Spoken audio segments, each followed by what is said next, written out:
Narito ako upang bawiin ang kaibigan ko na tinagay ninyo. At tanungin ko na rin kung kayo ang may gawa sa 4 na lalaking natagpo ang patay kaninang umaga. Pasensya ka na. Kinakailangan lang talaga namin ng pagkain na iaalay sa pinuno namin. Kapag hindi namin yung ginawa, manghihina kami mga alagad niya. Kaya mali ka ng kinakalaban ng tingero!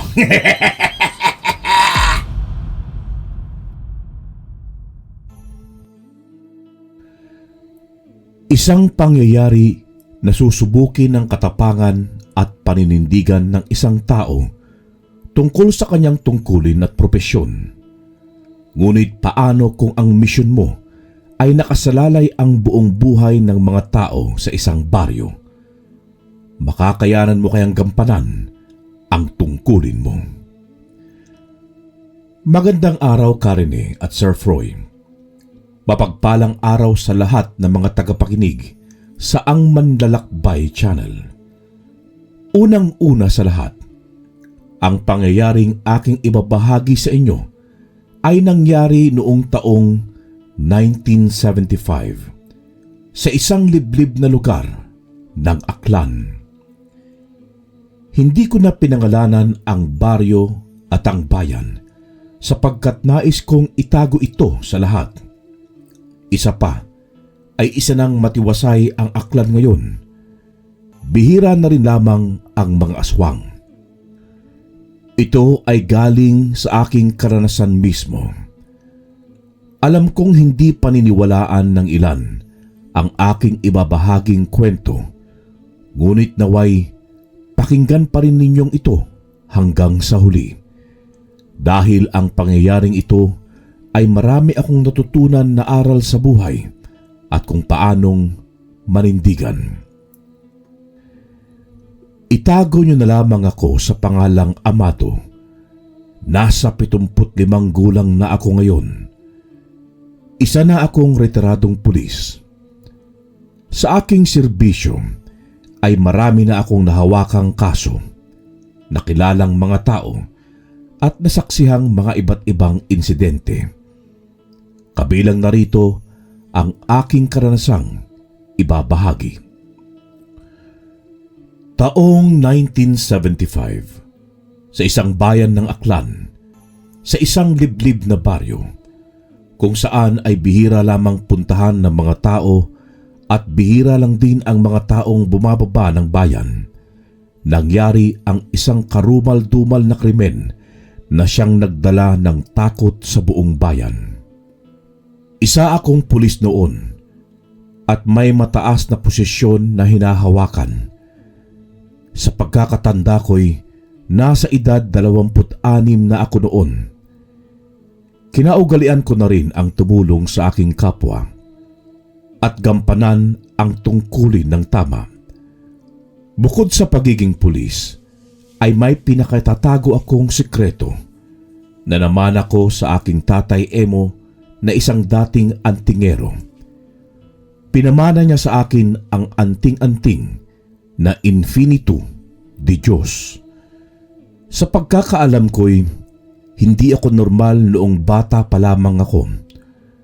Madalas kasi akong nakakakita ng mga nilalang na hindi ordinaryo. Napakarami nilang mga mukha. Iba-iba. Mayroong nakakatakot, meron namang nakakahalina, mayroong mga mababait at meron namang masasama. Panay ang iyak ko noon kay tatay at sinasabi ko sa kanya sa tuwing nagpapakita sa akin ang mga nilalang at ginugulo nila ako. Maging sa aking pagtulog ay sinasamahan at ginagambala nila ako. Minsan, isang gabi noon, ay napanaginipan ko ang isang lalaking walang mukha. Kinausap ako nito at sinabihan na balang araw daw ay ipagtatanggol ko ang mga tao. Magiging isa raw akong mandirigma sa aming nayon. Noong unay, hindi ko maunawaan ang kanyang sinabi dahil sa bata kong isipan. Sinabi ko yung kay Tatay Emo at sabi niya sa akin na ako raw ang napiling susunod na tagapagmana. Hindi ko noon maunawaan si tatay at binaliwala ko na lamang ang kanyang sinabi. Hanggang sa lumala na nang lumala ang mga pangyayaring pagpapakita sa akin ng mga engkanto at elemento. Idagdag pa ang mga aswang na kinakatakutan ng lahat. Noon ko rin nalaman na isa palang mandirigmang antingero si Tatay Emo at marami na siyang napaslang na mga masasamang aswang. Kaya naging ilap sa akin ang mga kasing edad kong mga bata noon dahil natatakot sila sa akin. Minsan kasi ay naabutan nila akong may kausap o kaya naman ay may kalaro. Idagdag pa na sinasabi ng mga kabaryo namin na hindi raw kami normal na tao. Ang mga kuro-kuro na yon ay naglaho noong nagbinata na ako. Nawala na rin ang mga usapan nila tungkol kay Tatay Emo at sa akin na nakakita ng mga nilalang. Noong lumaki na rin ako, ay natigil na rin ang pagpapakita sa akin ng mga engkanto at elemento.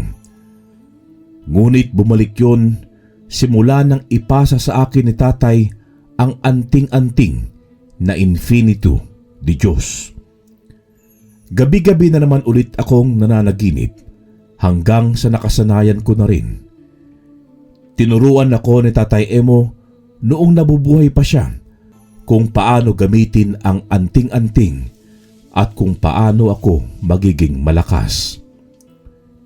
Tinuruan din niya ako ng mga kaalaman sa pakikipaglaban at tungkol sa mga iba't ibang nilalang sa kadiliman, kabilang naroon ang mga aswang. Bago siya pumanaw, ay iniwan niya sa akin ang isang maliit na punyal na may kakayahang makapatay sa mga aswang at maging sa iba pang makakalaban kong nilalang. Yun daw ang sandatang pinagpasapasahan mula raw sa aming mga ninuno hanggang sa aking henerasyon. Maluwag ko naman yung tinanggap at nagpasalamat ako kay Tatay Emo. Labis ang lungkot at pighati ko noong mawala siya sa akin. Siya lang kasi ang kasama ko sa buhay noong iwan kami ni nanay dahil sa kahihiyan niya para kay tatay. Isang beses ko lamang siyang nakita noon at hindi na naulit. Kaya naman, namuhay na akong mag-isa sa buhay simula noong mawala si Tatay Emo. Imbis na magmukmuk ako sa bahay, ay inilalaan ko ang aking oras sa trabaho at pagserbisyo sa aming bayan. Isang araw, mabilis kong pinarada sa gilid ng kalsada ang minamaneho kong patrol car ng pulis nang dumating kaming dalawa ni Felix sa crime scene. Pagbaba namin ng sasakyan, ay sinalubong kami ng mga taong nagkukumpulan habang nakatingin sa 4 na bangkay ng kalalakihan. Agad akong napatakip sa aking bibig nang sumalubong sa aming dalawa ni Felix ang sangsang at mabahong amoy. Idagdag pa ang karumal-dumal na kalagayan ng 4 na biktima. May mga kagat sa lieg at mga braso. Warak ang dibdib at tiyan. Nawawala ang kanilang puso at mga labang loob. Pampihira! Sino may gawa nito sa kanila? Hindi ito makatao! Hindi sino, pare. Ano? Huh? Anong ibig mo sabihin, pare? Sinasabi mo bang hayop ang may gawa nito sa 4 na lalaki? Oo, hayop na mabangis at hindi mo magugustuhan na makaharap, pare. Di ko maintindihan sinasabi mo. Magsimula na nga tayong mag-imbestiga at baka may makalap pa tayong impormasyon na makakapagturo sa gumawa nito. Sige, mauna ka na ron, pare. Susunod ako. Tumango sa akin si Felix at iniwan niya akong pinagmamasdan ang katawan ng 4 na lalaki. Kumuyom ang kamao ko dahil sa galit. Base sa kalagayan ng katawan ng mga ito, ay walang duda na isang aswang ang may kagagawan nun. Tinignan ko ang mga kalmot at kagat na natamo sa katawan ng mga ito. Kinuha ko ang maliit na notepad sa aking bulsa at sinulat doon ang mga obserbasyon ko. Nawawala ang mga lamang loob at maging puso na siyang mas nagpatibay na aswang ang may gawa. Ngunit kung sa iba na hindi naniniwala, sasabihin na isang grupo na nangunguha ng mga lamang loob at puso ang may kagagawan nun para ibenta sa mga nangangailangan. Pinagmasdan ko pa ang 4 na lalaki bago pa dumating ang mediko legal para imbestigahan ang nangyari.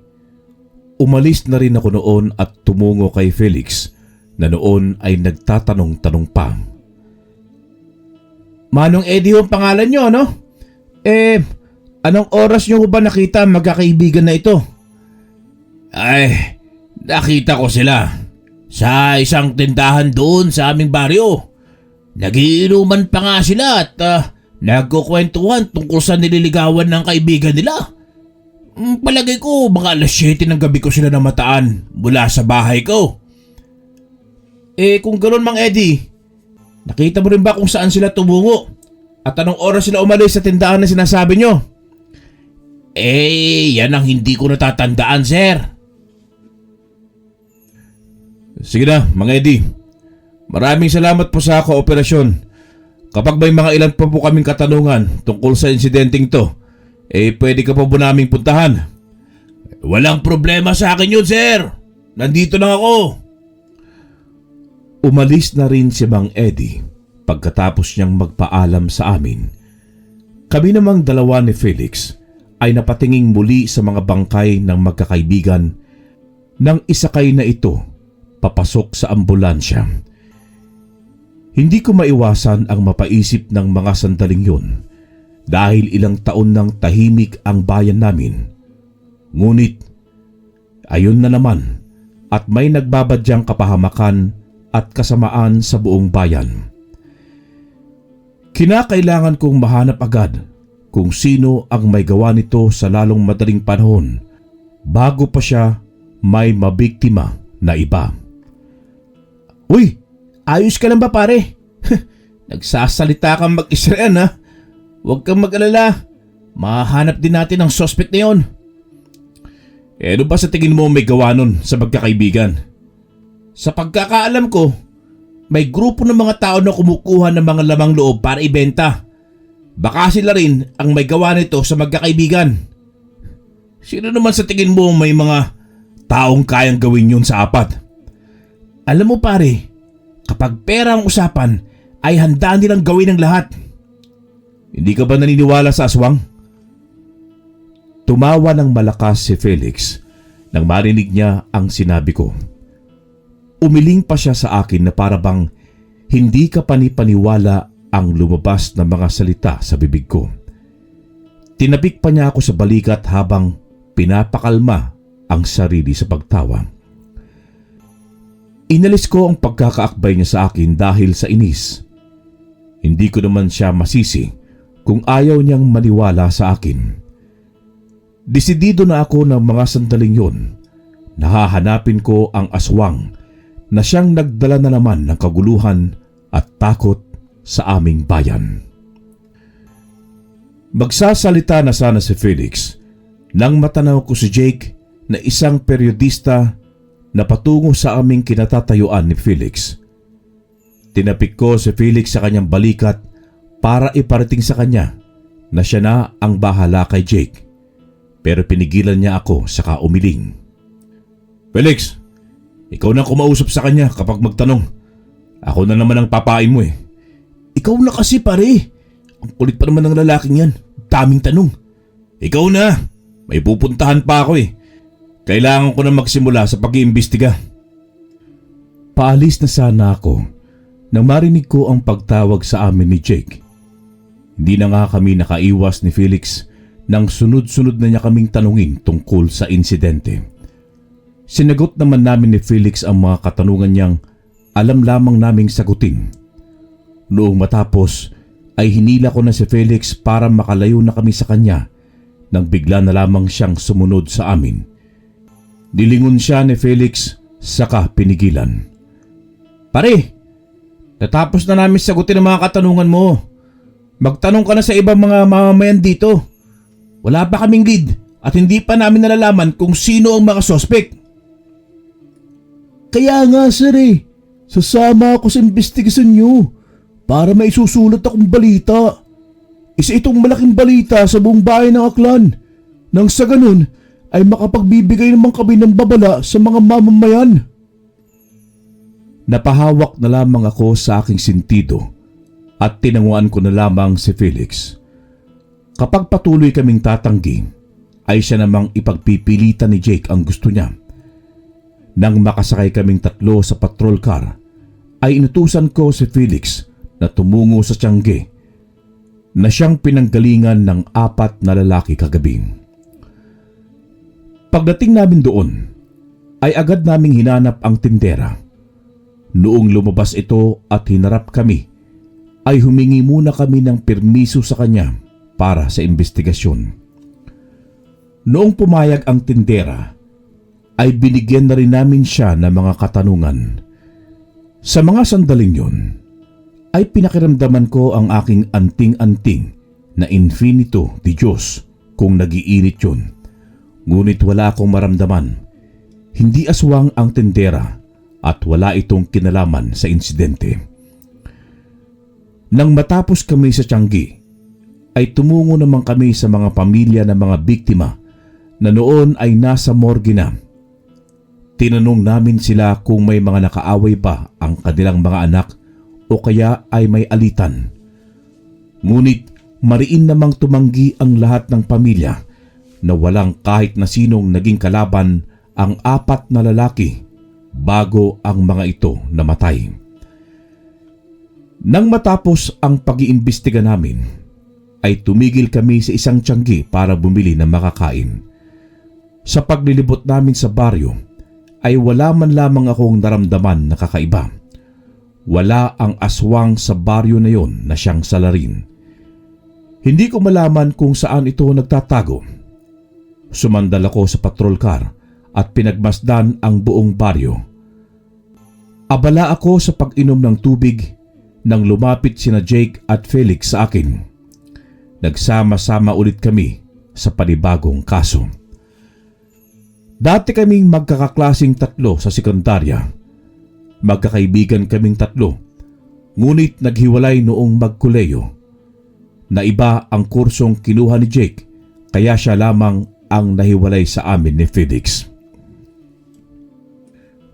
Paring Amado, ano tong sinasabi ni Felix na aswang daw ang pinagsususpetsahan mo na may gawa sa 4 na kalalakihang yun?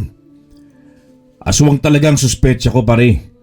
Palibhasa kasi, hindi kayo naniniwala hanggat hindi nyo nakikita. Hindi pa talaga kami nakakakita ng aswang, pre. Nakakarinig na kami ng mga kwento tungkol sa kanila. Kwento lang naman yun kaya hindi ka panipaniwala. Pero malakas din ang kutob ko na aswang ang may gawa sa insidenteng to, paring Felix. Naniniwala ako kay Amado dahil nung bata pa ako, biktima ang tatay ko ng aswang. Kaya totoo talaga sila. O sige, sabihin na nating mga aswang. Pero may maniniwala ba sa atin kung sasabihin natin na aswang ang suspect? Hindi naman kailangan na ipaalam natin sa mga tao kung aswang nga. Sa pamilya na lang ng 4 na lalaking yun, siguro naman may maniniwala sa kanila. Hindi natin aksay ng oras natin sa kasong ito. Panigurado na hindi naman ibibigay ni Hepe ang kasong ito sa atin. Nagsasayang lang tayo ng oras. Lumakad ka na, paring Felix. Pero hindi ako sasama sa'yo. Kailangan ko mahanap ang aswang sa lalong madaling panahon. Nasa panganib ang buhay ng buong bayan sa mga susunod na araw at hindi ko inahayaang mangyari. Nagkatinginan silang dalawa ni Jake bago sila sumunod sa akin sa paglalakad.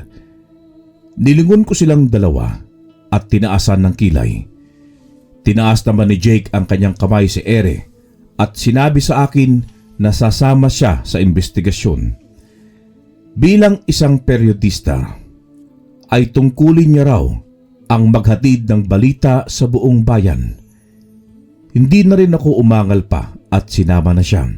Samantalang si Felix naman, sinabi niya sa akin na tutulungan niya raw ako at nang malaman din daw niya kung totoo raw ba ang aswang.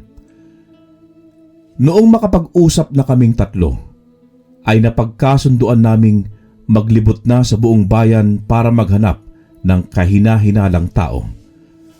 Ngunit agad namang umangal sa akin si Jake dahil mahihirapan daw kami sa plano ko, gayong malawak ang buong bayan ng Aklan. Sinabi niyang magsimula raw kaming maghanap sa baryong pinangyarihan ng krimen. Panigurado ako pre, na nandun ang sospek o ang aswang.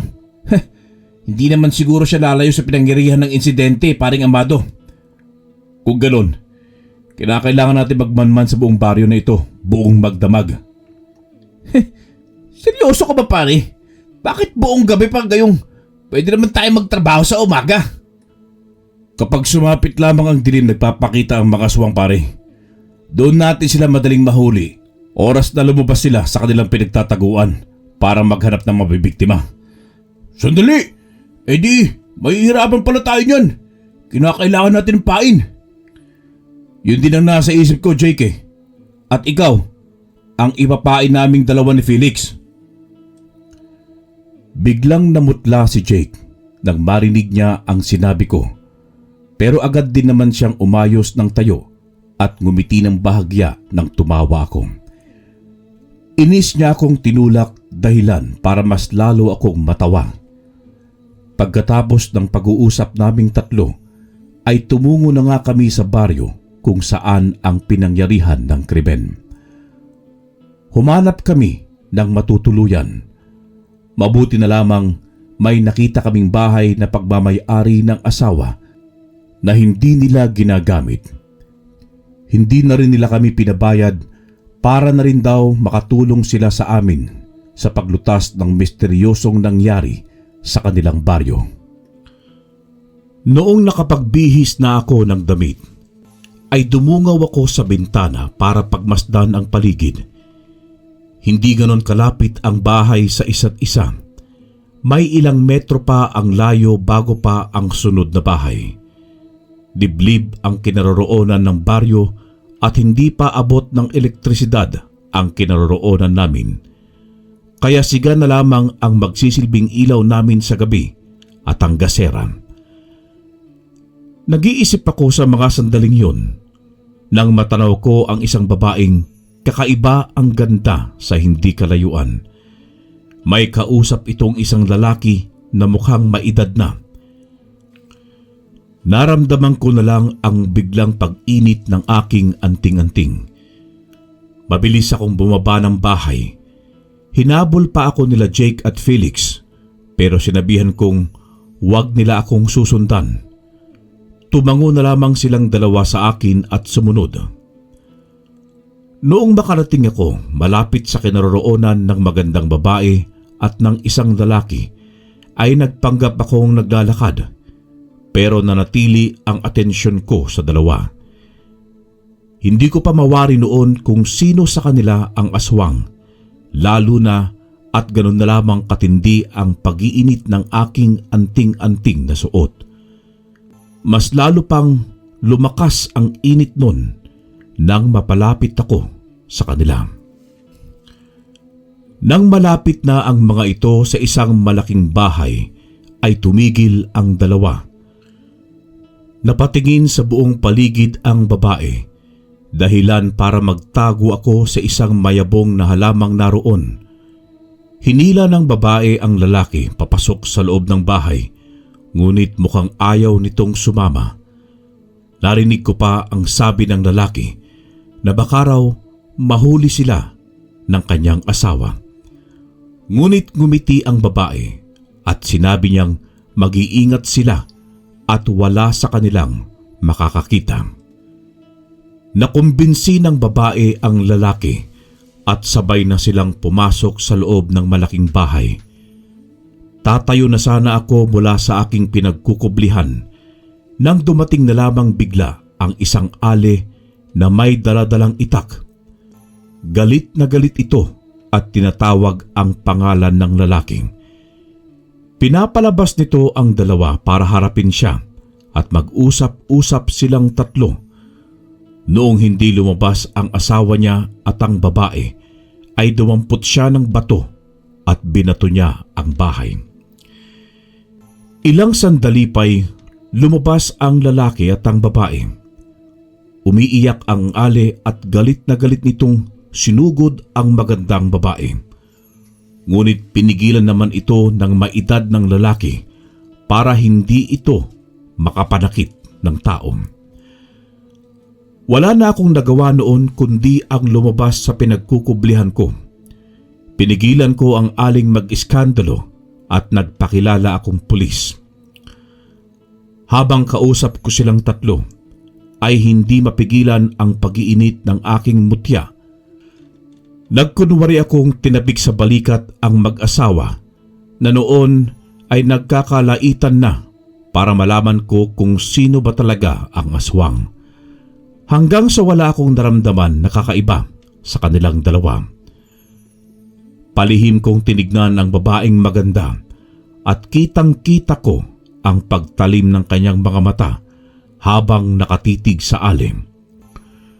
Noon ko napagtanto na aswang ang babae at nagtatago lamang ito sa anyong tao kapag umaga. Nalaman ko ang pangalan ng mag-asawang Fred at Celeste. Ang babae naman na maganda ay nagpakilala sa aking si Venus. Noong makipagkamay ako sa kanya, ay napabitiw siya sa akin nang maramdaman niya siguro ang kuryenteng dumaloy sa katawan niya. Lumayo siya sa akin na parang nasaktan sa pagkapaso mula sa akin. Ngumiti ako sa kanya at nagpanggap na nag-aalala ko. Ngunit agad siyang lumayo sa akin at nagpaalam. Sinubukan pa siyang pigilan ni Manang Celeste nang pagsabihan ko silang mag-asawa na mag-usap ng masinsinan sa kanilang bahay. Bago kami tuluyang umalis na tatlo, ay nilingon ko pa ang bahay ni Venus bago ako tuluyang lumisan. Hinatid ko ang mag-asawa sa kanilang bahay. At bago ko sila iniwan, ay binilinan ko sila kung ano ang kanilang dapat na gawin.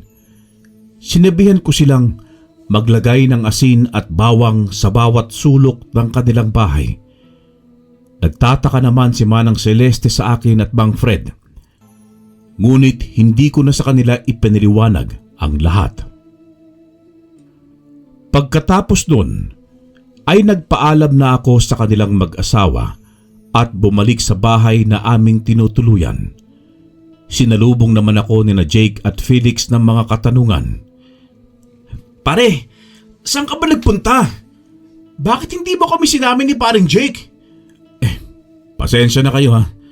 Ayaw ko lang kayong mapahamak. Sinigurado ko lang yung kutob ko. Bakit pare?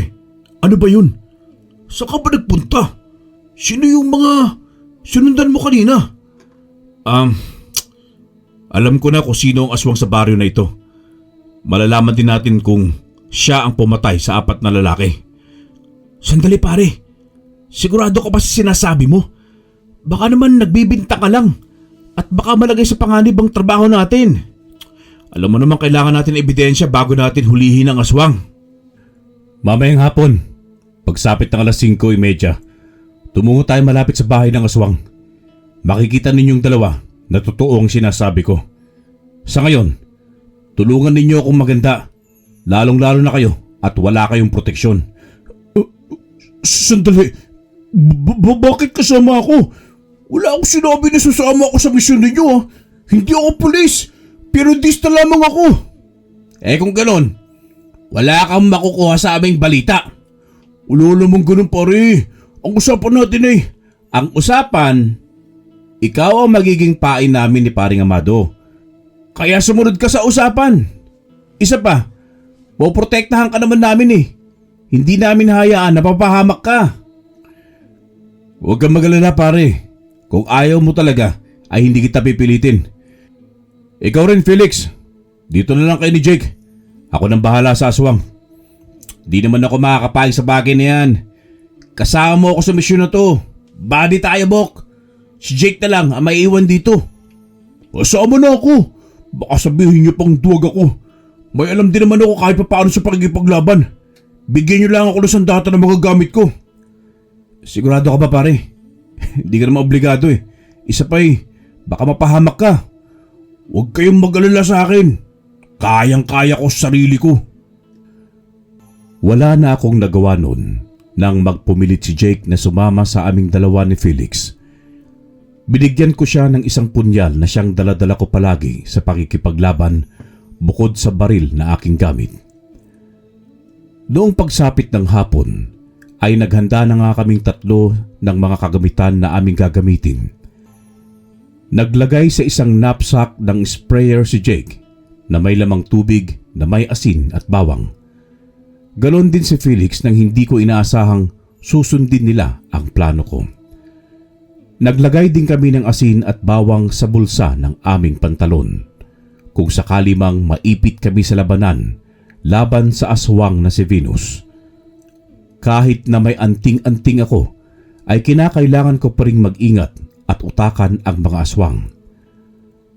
Gumawa rin kaming tatlo ng pana at sibat kung saan binabad namin ang dulo sa banal na tubig na siyang kinuha pa namin sa simbahan. Tinuruan ko pa ng ilang dasal sina Jake at Felix para kung sakaling magkagipitan ay may panlaban sila sa mga aswang. Nang matapos kami sa paghahanda, ay maaga na rin kaming nagluto ng aming hapunan. Habang naghahanda kami, ay pinag-uusapan naming apat ang pagmanman sa bahay ni Venus. Plano namin na magpanggap ni Felix na lasing at naliligaw. Kapag oras na pinapasok siya ng aswang sa loob ng bahay nito at atakihin siya, ay doon na kaming dalawa ni Jake lulusob. Hindi ako pwedeng magpanggap dahil nakita niya ako kanina. Baka magduda pa siya sa akin kapag ganon. Kaya Felix, mag-iingat ka. Pero nandito lang kami ni Jake kung sakaling malagay sa panganib ang buhay mo. Oo na pare, alam ko yun. Kinakabahan lang ako sa maaring mangyari. Alam mo na, baka mamaya maunahan ako ng kaba pagkakita ko sa aswang. Pero susubukan ko. Salamat pare. Naniniwala naman ako sa'yo na malakas ka. Pero ang tanging masasabi ko lang ay mag-iingat ka dahil makamandag ang ganda ng aswang na si Venus. Napakaganda niyang babae. At alam kong peke lamang yun. Nagpapanggap siya ng tao sa umaga para makahanap ng biktima at nagpapalit ng anyo sa gabi para atakihin ang kanilang biktima. Huwag kang mag-alala pare. Hindi ako papanin lang sa maganda niyang muka. Mabuti naman kung ganun pare. Teka nga paring Amado. Napapansin ko lang ha. Bakit ang dami mo yatang alam sa mga aswang? Hindi ko muna pwedeng sagutin yan, Jake. Matapos na lamang itong mission natin, saka ko masasagot yung tanong mo. Nang matapos kaming magluto ay maaga na rin kaming naghapunan para pagsapit ng alas 5:30 ay tutungo na kami sa bahay ng aswang. Pagdating ng alas 5 ay tinawag ko nga sina Jake at Felix para magdasal bago kami umalis. Pinainom ko muna si Felix ng konting alak para mag-amoy alak siya oras na nagpapanggap siyang lasing. Nauna akong lumabas ng bahay noong sumapit na ang alas 5:30. Kinumpas ko ang aking kamay sa ere at naglakad na kami patungo sa bahay ni Venus. Noong matanaw na namin ito, ay agad kong pinakubli ang dalawa sa malaking puno. Tinuro ko sa kanilang dalawa ang bahay ni Venus at halos magulat sila nang makita ang kagandahan ng babae. Agad ko silang hinampas sa kanilang dibdib at binatukan nang matulala silang dalawa. Binalingan ko naman si Felix at sinabi sa kanya na oras na para lumabas siya para magpanggap. Iniwan na muna niya ang mga gamit sa pakikipaglaban, pero may baril lamang nakatago sa kanyang likuran na nakapaloob sa kanyang damit, kasama ang isang punyal na mula sa aming ahensya. Nagsimula na ngang magpanggap si Felix na lasing at nagsasalitang mag-isa. Ilang sandali pa'y binato niya ang bahay para matawag ang pansin ng babae na nasa loob nito. Ilang sandali pa'y tumawa ng malakas si Felix at tinanong ang babae kung saan ang daan patungo sa bahay niya. Dumungaw si Venus sa bintana at agad nang ngumiti ito nang makita si Felix. Ang ngiting yun ay nakakakilabot at halatang may binabalak. Nagkatinginan kaming dalawa ni Jake. Halata sa mukha ng kasama ko ang kaba, ngunit tinapik ko siya sa balikat para maging kalmado siya. Bumaba ang babaeng aswang para harapin si Felix. Patuloy ang pagpapanggap ni Felix na lasing at tinatanong ang babae kung saan ang daan. Nagpalinga-linga sa paligid si Venus na parabang sinisigurado nitong walang makakakita sa kanyang gagawin.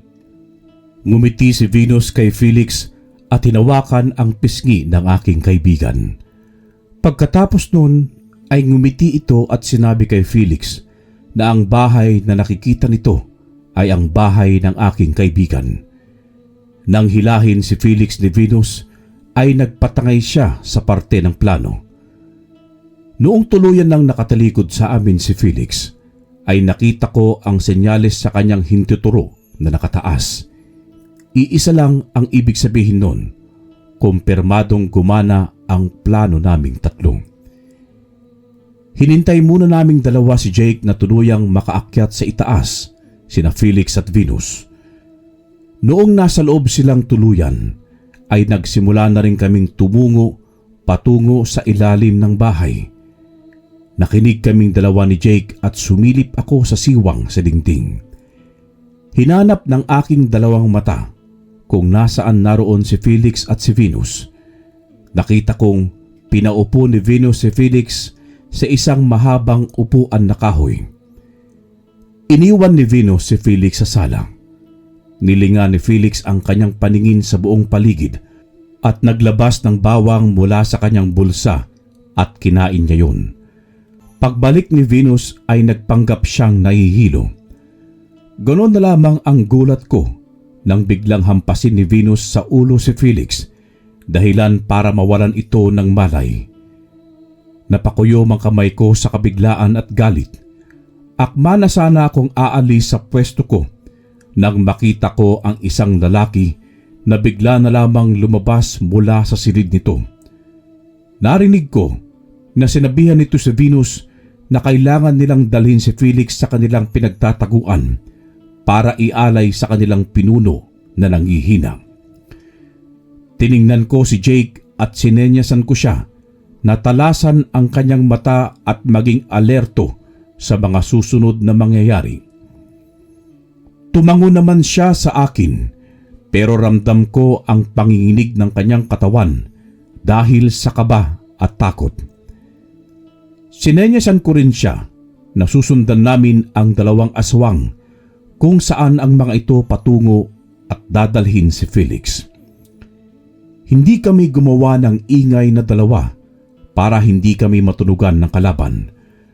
Mabuti na lamang at nagpahid kami ng langis kanina na bigay sa akin noon ni Lolo dahilan para hindi kami maamoy ng mga aswang.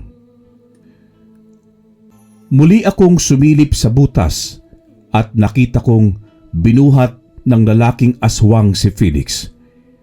Hinila ko si Jake para makapagtago kaming dalawa at hindi kami makita ng mag-asawang aswang.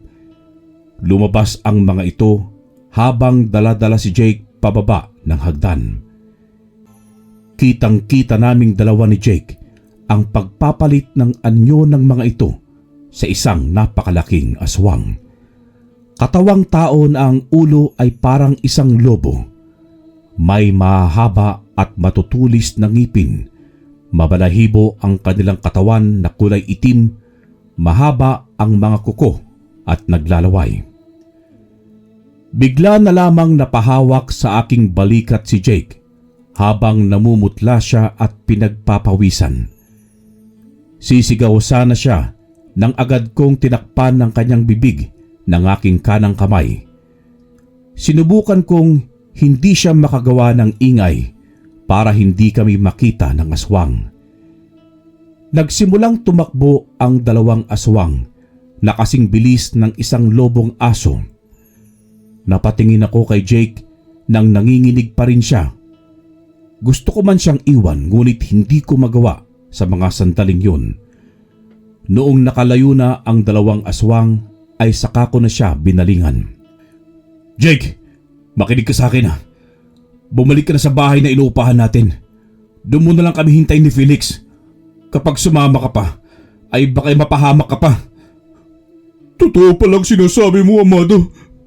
Totoo na may mga aswang." Napamura na lamang ako ng sunod-sunod nang bigla na lamang bumagsak si Jake sa aming pinagtataguan. Nawalan ito ng malay. Sinubukan ko siyang gisingin ngunit hindi siya nagising. Wala na akong nagawa kundi ang buhatin siya para isandal sa hagdan.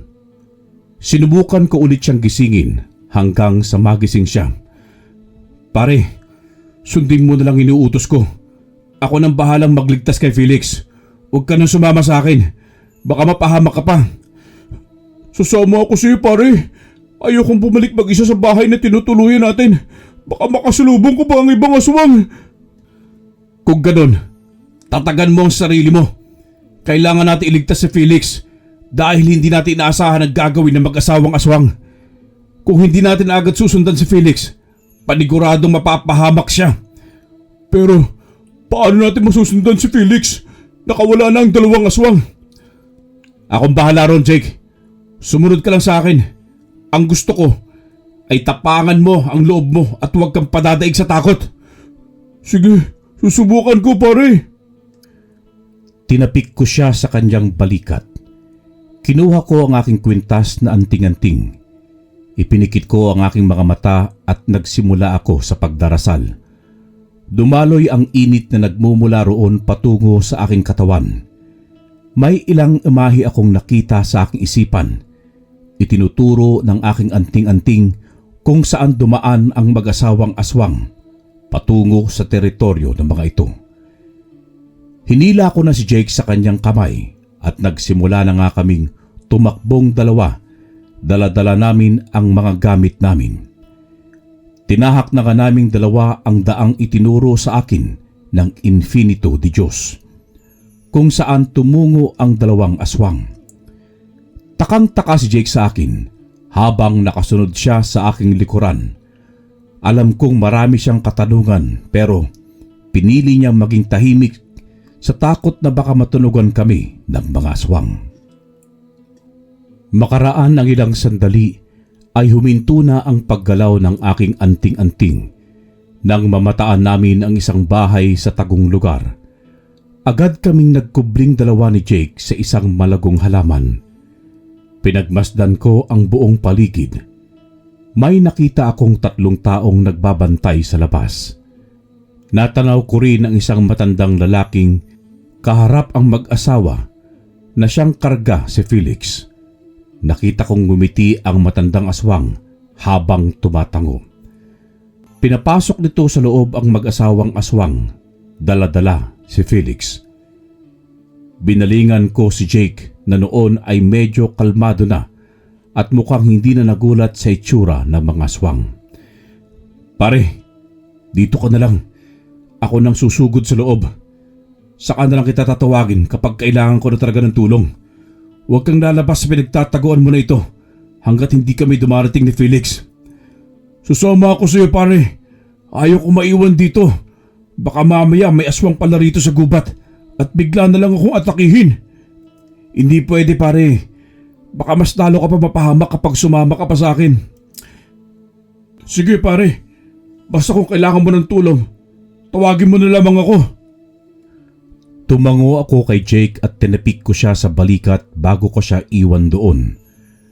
Nagpalinga-linga ako sa paligid noong nakapasok na ako sa teritoryo ng mga aswang. Inisa-isa kong binatukan ang mga bantay sa paligid ng palihim. Ang isa ay nakita ako at agad na sinuntok sa aking tagiliran. Nagpalit siya ng kanyang anyo dahilan para lumakas ito. Nakipagbuno ako sa kanya. Kinuha ko ang knapsack spray at mabilis ko siyang inisprayan ng asin na may tubig. Nagsumigaw ito sa sobrang sakit na naramdaman. Nagwala at wari bang may kung anong unti-unti ritong nagpapahina hanggang sa tuluyan itong bumagsak. Tinignan ko ito at napagtanto kong wala na itong buhay. Kinuha ko ang aking punyal at sinaksak ko agad ito sa dibdib nang hindi na mabuhay pa. Tinignan ko pa ang dalawang aswang na walang malay. Walang awa ko silang sinabuyan ng asin na nasa aking bulsa. Nangisay sila't nanginig hanggang sa hindi na sila tuluyang gumalaw.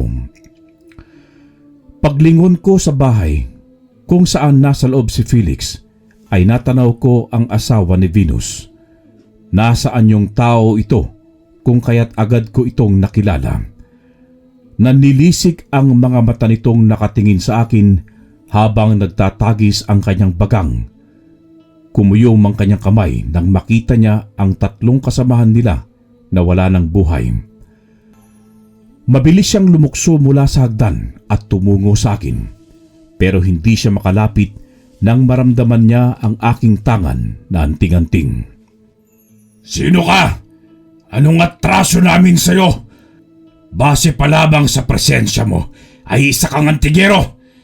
Ikaw ba ang antigero na pumatay sa ilang mga kasamaan namin ngayon sa Karatig Bayan? Narito ako upang bawiin ang kaibigan kong tinangay ninyo at tanungin ko na rin kung kayong may gawa sa 4 na lalaki na tagpuan kaninang umaga. Pasensya ka na. Kinakailangan lang talaga namin ng pagkain na iaalay sa pinuno namin. Kapag hindi namin yung ginawa, manghihina kami mga alagad niya. Kaya mali ka ng kinakalaban ng tingero. Wala akong pakialam kung ano man ang intensyon ninyo sa pagpatay. Ang mahalaga sa akin ay ang pagbayaran ninyo ang ginawa nyo sa mga batang yon at lalong-lalo na sa kaibigan ko na nasa loob ng bahay na yan. Hindi namin siya maibibigay sa iyo, antigero. Kinakailangan siya ng aming pinuno para maging buo na ang kanyang lakas sa mga sandaling ito. Dadaan ka muna sa akin bago mo siya babawi. Kung ganon, wala na akong magagawa pa kundi ang patayin kayong lahat. Hindi kami natatakot sa iyo. Kung sino ang mamatay sa ating dalawa, sisiguraduhin kong ikaw yon!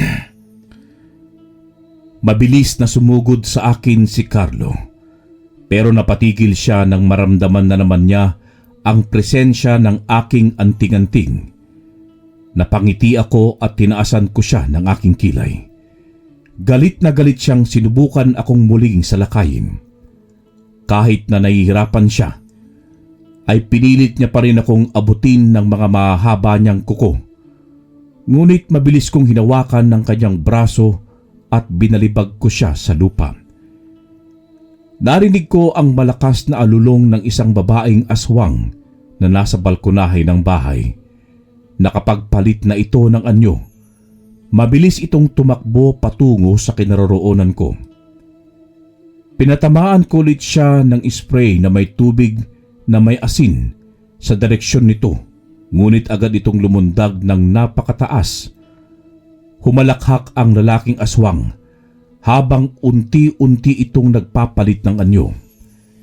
Pinalibutan nila akong dalawa habang nakangisi. Umalulong pa sila ng sabay na para bang may pinariringgan. Ilang sandali pa'y narinig ko ang sigaw ni Felix sa loob ng bahay. Bigla na lamang dumaloy ang kaba sa aking dibdib sa takot na baka may mangyari na sa kanyang masama sa loob. Akba na sana akong tatakbo papunta sa bahay nang biglang humarang sa dinadaanan ko ang babaeng aswang. Sa galit ko ay sinipa ko ito, dahilan para tumilapon ito sa hindi kalayuan. Paakyat na sana ako ng hagdan nang bigla na lamang akong sinakyan ng lalaking aswang. Nagsusumigaw ito nang maramdaman ang libu-libong boltahe ng enerhiyang nagmumula sa aking anting-anting na infinito di Diyos. Unti-unti silang pinapatay nito sa sobrang sakit na kanilang nararamdaman oras na dumikit man lang ang kanilang balat o bahagi ng katawan sa akin.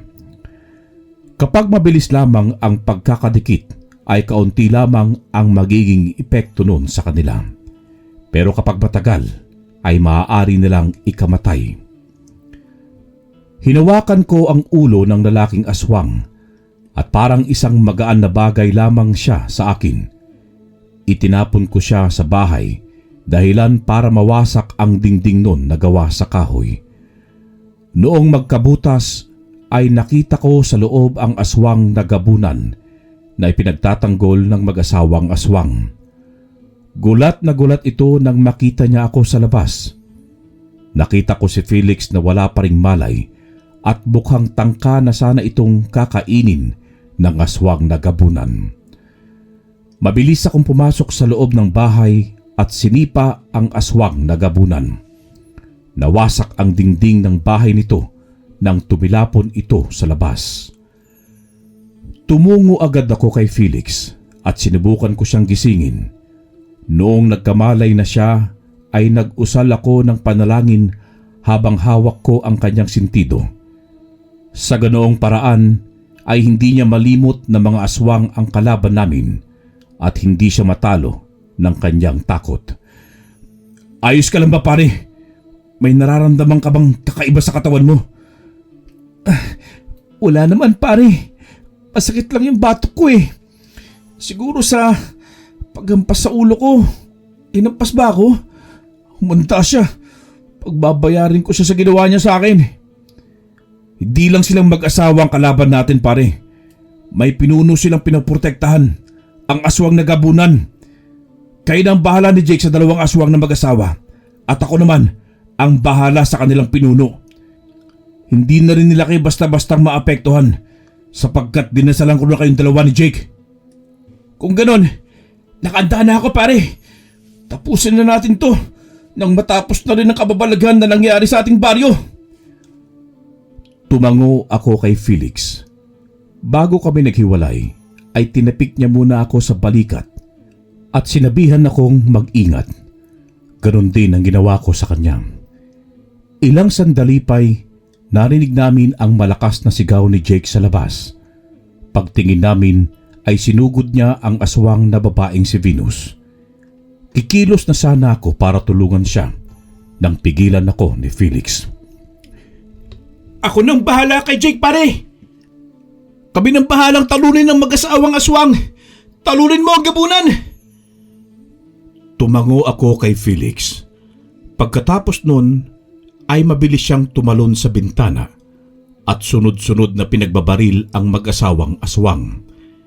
Nagtalikuran silang dalawa ni Jake at sabay nilang binombahan ng tubig na may asin ang mga aswang. Ako naman ay gigil na gigil habang papalapit sa aswang na gabunan na palapit sa aking direksyon.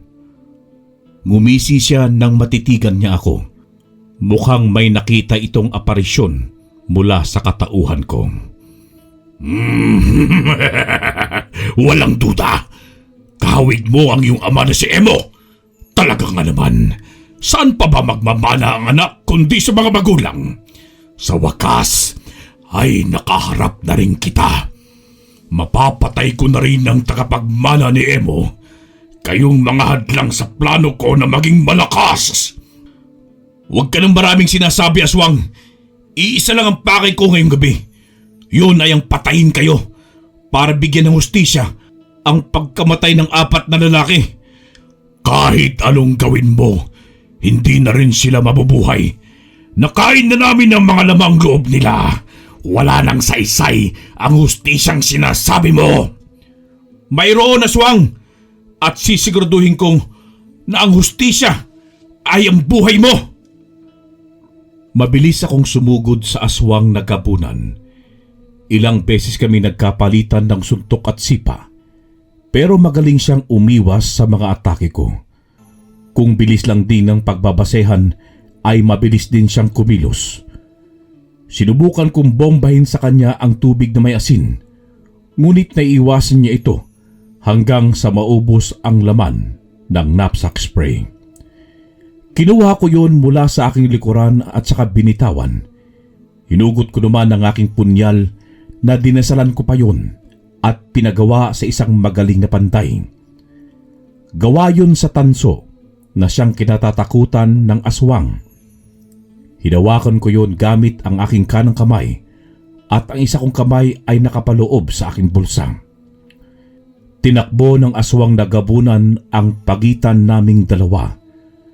Agad akong nagdakot ng asin sa aking bulsa at sinabi yon sa direksyon ng aswang na gabunan.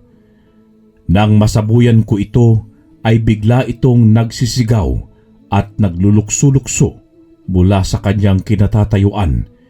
Sigaw ito ng sigaw na parabang pinaparusahan siya sa kanyang loob na katawan. Lumapit ako sa kanya at pinatingala ko ang aswang. Binusalan ko siya ng asin sa kanyang lalamunan. Nagpupumiglas ito para bitiwan ko.